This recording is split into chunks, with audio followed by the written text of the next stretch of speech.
Hi guys, and welcome back to Hilltop Farm, and welcome to another lesson in Wicca.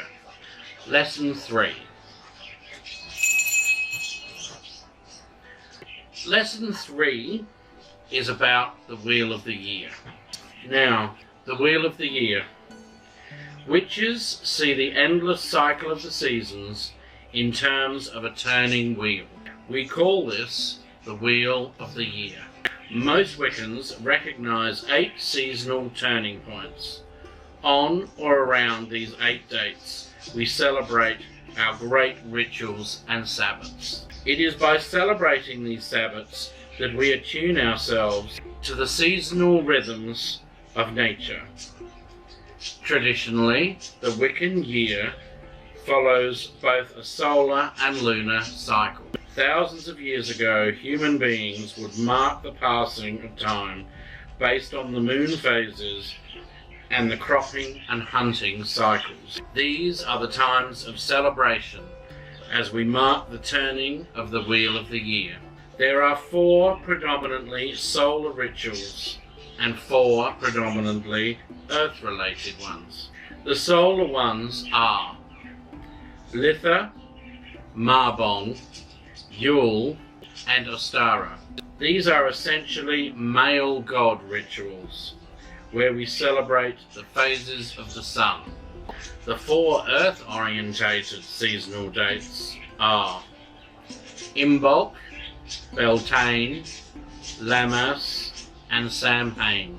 These 4 dates are essential female or goddess rituals, where we celebrate the changes left here on Mother Earth as she turns her face towards or away from our ever-present, ever-loving sun god. The Sabbats tell a story. The changing seasons are symbolized by the relationship between the goddess and the god and the effects this has on the fruitfulness of the earth. According to the ancient Celts, the year began and ended at Samhain, with the final gathering of crops and the slaughter of livestock. This was because they could not keep many animals fed through the winter months, so at Samhain they selected the best breeding stock and killed and salted the rest to last until the spring. Our very early ancestors were hunters. They followed the herds. The herds came and went according to the cycles of the mother, and they only celebrated the earth festivals: Imbolc, Beltane, Lammas, and Samhain. Later, as they became more settled agriculturalists, they needed sunlight and warmth for their crops. They sowed, planted, and harvested according to the cycles of the sun god. They only celebrated the sun festivals: Yule, Ostara, Litha, and Marbon. There are many ways to look at the Sabbats. This is what makes the craft so unique. To ask a witch how they perceive what the Sabbats mean to them, you might get a different answer than how you perceive the Sabbats. Indeed, to ask a witch how they view witchcraft at all, you will get different responses. For instance, there are some witches who believe in reincarnation, so your life, death, and rebirth theory does not work for them. That does not make their theories wrong and others right, simply because we are connected to the goddess in different ways. The Sabbats are about birthing new ideas or a new way of living life, having balance in your life, creating and being thankful for what we have, not only in each other, but being thankful for the food that comes from the Great Mother. It is about dealing with loss of loved ones and letting go of things we no longer need to make room once again for the birth of new ideas. The Sabbats enrich our lives with a spiritual nature, and as children of the goddess are able to find peace within ourselves and to love all her creations. Through the Sabbats, we dance the dance of life, and sing, make love, and grow from the lessons we learn from the God as we make our journey on the wheel that Our Lady turns. Now, we have printouts, of course. The main lesson will be a printout that you'll find the link for in the description down below. Now, on top of that will be a printout, a link to a printout for this pretty little thing here. I don't know how well you can see that, but it is a Wheel of the Year with Samhain, Yule, Imbolc, and so on going around it. Now, the other thing that there will be links for down below, and you'll need to print them out, or at least download them to your computer so that you can have access to them. Now, there's two of them. The links are quite clearly marked. One is for all students that are learning in the Northern Hemisphere, and one is for all students in the Southern Hemisphere. Obviously, as I said at the beginning of this course, we are in the Southern Hemisphere, so this is what we're following, the Southern one in these lessons. But, as I say, I have put one in there for the North, so that all you budding Northern witches out there, when you're off on your own, you will know what dates and festivals correspond with what. Okay, so look out for that, Northern witches, and print that out. Okay, put that there. Now, remember, this is for the South. The order and the name, the festivals and all exactly the same. The difference is the dates.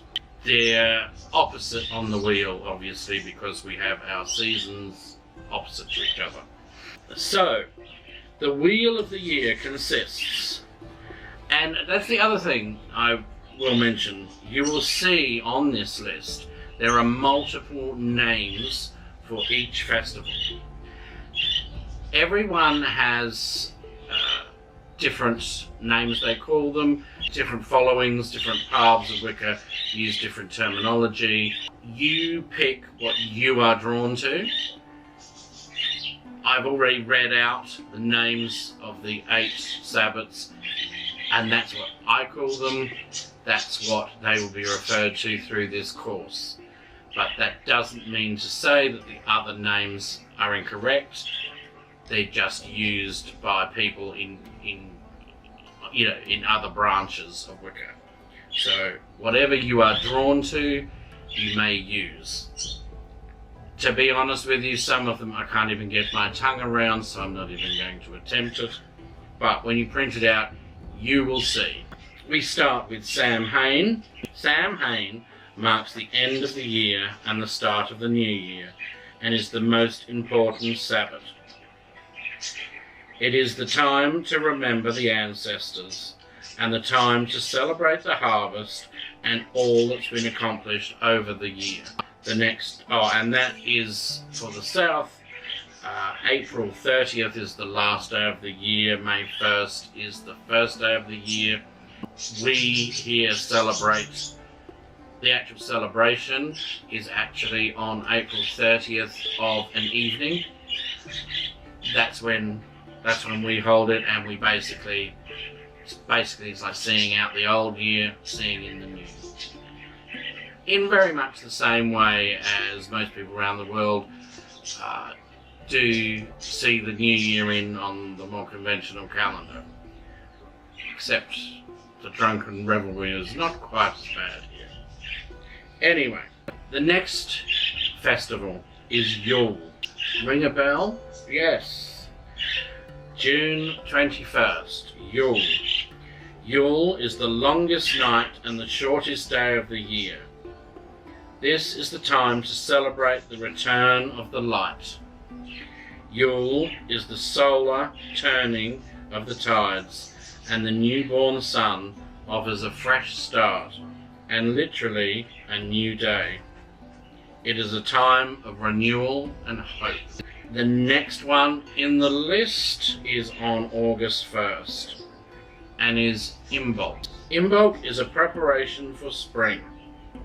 At Imbolc, Wiccans clean and organise their living environments, as well as their minds and hearts, in preparation for the upcoming season of growth. It's a time to shake off the doldrums of late winter and light the fires of creativity and inspiration. So at Imbolc, we're basically past the middle of winter. We're not into spring yet, but it's on the horizon and we're preparing for it. September 22nd, Ostara. Winter is now over. Light is increasing. The day and night are equal in length at the equinox.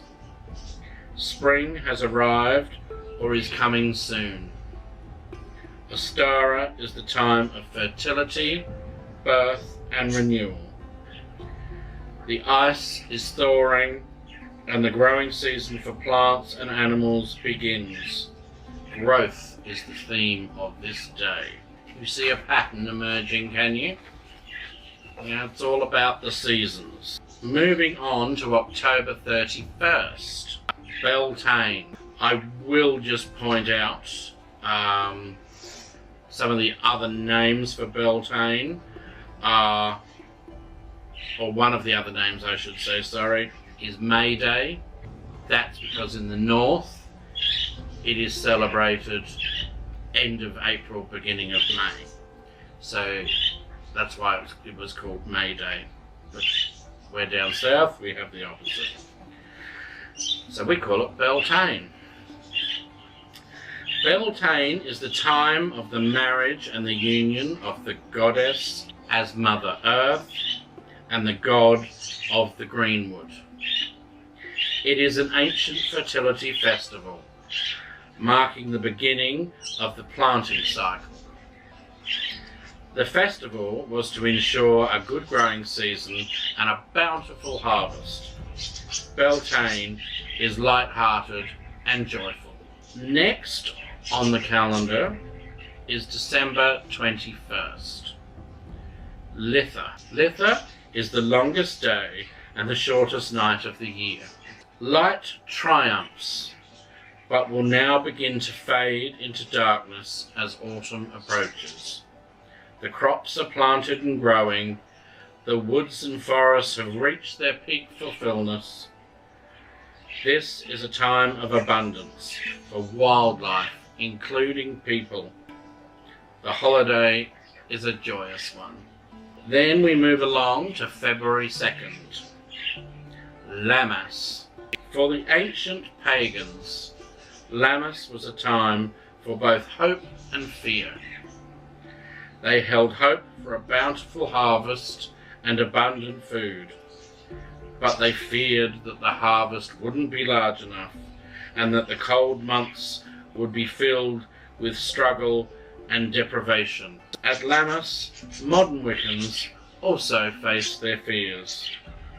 Concentrate on developing their own abilities and take steps to protect themselves and their homes. And finally, in the wheel, we hit March 21st, which is Marbon. At Marbon, the day and the night are equal in length, in sublime balance. For many locations, Marbon coincides with the final harvest of grain, fruits and vegetables. Marbon, also called Harvest Home, is the time of Thanksgiving. The beauty and bounty of summer gives way to the desolation of winter, and the darkness overtakes the light. Now, in this week's homework assignment, this printout with those details that I just read out of the 8 festivals, you have to familiarise yourself with the names of the festivals and their basic meaning.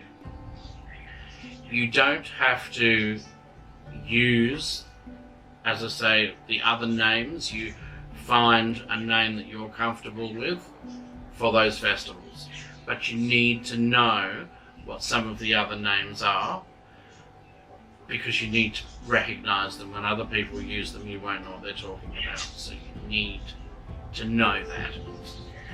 So you need to familiarise yourself with that. You also, as I say, I've given a brief meaning that I've read out, so a brief meaning to each one so that you roughly know what it's about. At this stage, that's all I want you to know. I don't want you to go on the internet or get books and study each individual festival. There's too much to take in, it's too involved. Each festival there is a separate lesson on, and we will cover each one as we get to it. So don't waste your time now. As I say, it will be covered comprehensively in a lesson on its own. Obviously the next lesson, the next festival is Yule here in the Southern Hemisphere. So that's the next lesson we'll be doing. I'll start again. It's not the next lesson, but the next festival we do a lesson about. So just prior to the 21st of June, which is when Yule is, we will cover Yule in a lesson, so that when it comes around, when it hits, you'll know what to do. Alright? And the same pattern will follow all the way through until at the end of April next year, as the course is almost drawing to a close. One of the final lessons is going to be Samhain. Okay, and being the most important one in the Wiccan wheel, that's why I've decided to start where I did at the beginning of the new year, and that's why I'm ending with the Samhain festival. So you need to know all that. I suggest the students in the Northern Hemisphere actually learn the one for their for the North. As I say, the details of the festivals are identical. It's just when you celebrate them is going to be different. So for the first 12 months of your Wiccan life, your Wiccan training, you will just have to go along with what we're doing here in the South, and that's fine. When you're set free to go it alone, that's when you can switch across to the Northern calendar. Now you're probably wondering, why do we celebrate these festivals? You might think they don't apply now, they're not relevant, but I assure you they are. Do you remember in the introduction I said the main thing about Wicca was getting in touch with Mother Nature? You won't need to see weather reports and all that kind of thing. This helps you attune to it. This is what our ancestors did. They paid attention to the weather patterns, the hours of daylight, the migration of animals, when things were starting to grow, when they would bear fruit, all this sort of thing. That's how they knew. It's how they were successfully able to domesticate animals and breed them in a farm type way. It's how our ancestors were able to go from being hunter-gatherers to farmers with crops. They had to learn when to control the growth of plants. They had to learn when to plant the seeds, when they grew, when they bared fruit. And having done all that, they then worked out that there was a period of time where food was scarce because animals couldn't find food, and vegetation, vegetable matter type food wasn't available to animals or people. So they learned to grow food when the weather was conducive, and then over time they then learned how to preserve it so that they could still have food when it wasn't able to be grown. That way they were able to keep sheep and cattle and goats and chickens and this kind of thing. There's a period of time where the feed is scarce for these things. So they had a limited amount they could give them, because they could store a certain amount of hay or whatever it happened to be. They couldn't feed a large flock. So they would thin the flock out to only the bare minimum of what they needed. And they would preserve the rest.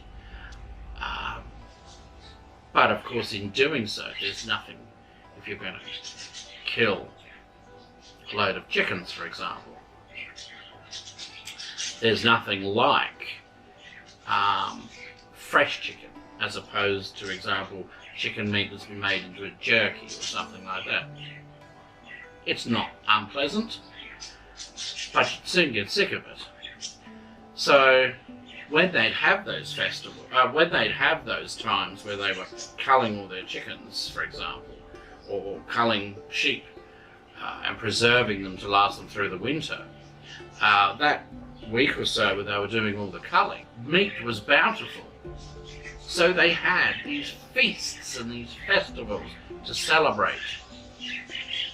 And that was true whether they were harvesting grain and they were making breads and this sort of thing, or they had pumpkins by the thousands, or whatever. Whenever there was a glut, there would be a feast based around that glut of food, and then the rest would be preserved, and they would be pace themselves, basically. They would know, for example, if we've got X amount of meat that we've preserved, they knew how long it would last.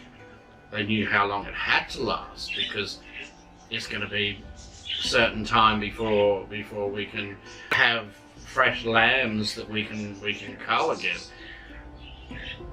So they learned all this, and they didn't learn it on the internet, and they didn't learn it from books.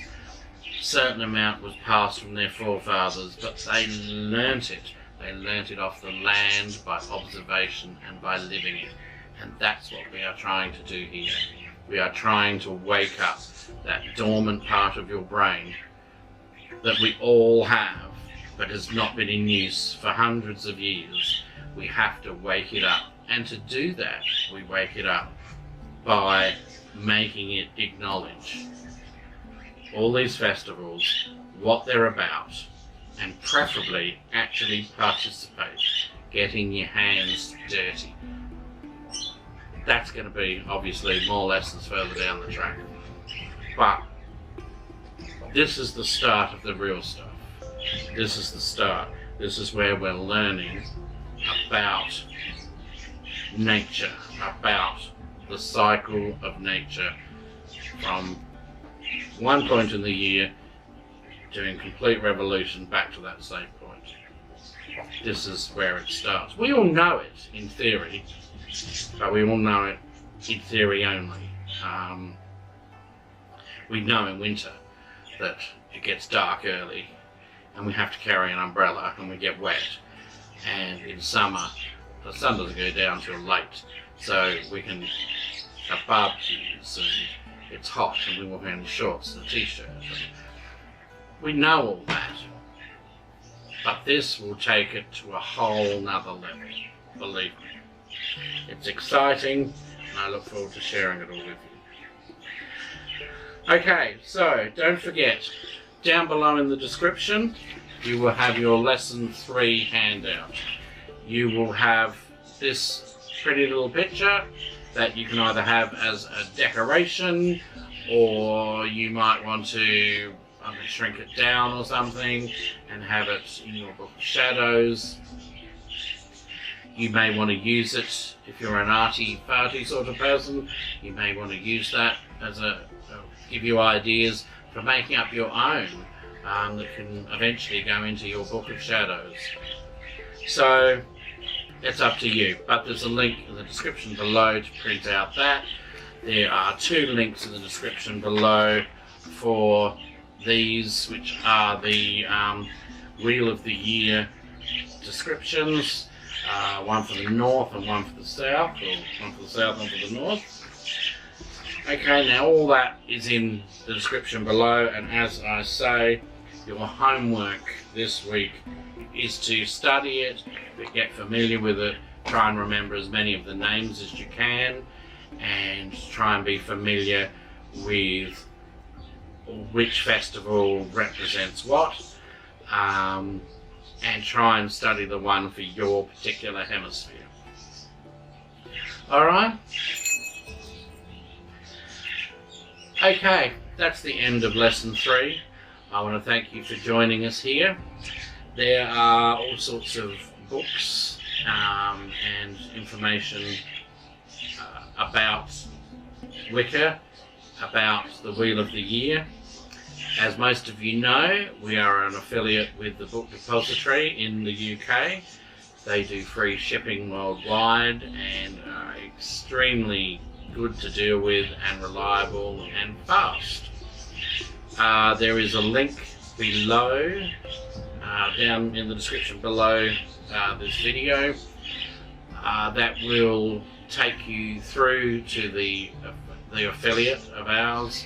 If you want a book on Wicca or anything for that matter, you might be getting a gift for someone, the latest romance novel or anything to do, any book, whatever it is, you remember us because you can go on that link below, you click in there and go through to the Book Depository website, and then you make your purchases, and they will give us $1 or $2 for every purchase you make, and that just helps our channel keep up with bringing you lessons like this.